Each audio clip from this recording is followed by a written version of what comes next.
السلام علیکم سامعین، یکم رمضان المبارک ہے، 24 مارچ ہے۔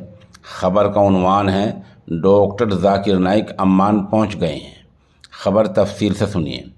مبلغ اسلام ڈاکٹر ذاکر نائک 24 گھنٹے پہلے عمان پہنچ گئے ہیں۔ خود ڈاکٹر ذاکر نائک نے ایک ویڈیو بیان جاری کر کے لوگوں کو بتایا کہ وہ حفاظت کے ساتھ عمان پہنچ گئے ہیں۔ ان کا وہاں بڑے پیمانے پر استقبال ہوا ہے اور انہیں پروٹوکول دیا گیا ہے۔ مطلب یہ کہ ڈاکٹر ذاکر نائک کو پولیس سیکورٹی مہیا کرائی گئی ہے۔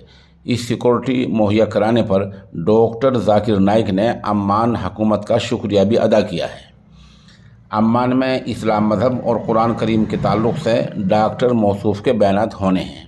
واضح رہے کہ ڈاکٹر ذاکر عبدالکریم نائک ہندوستان میں نفرت پھیلانے اور آمدنی سے زیادہ جائیداد کے معاملے میں پولیس کو مطلوب ہیں۔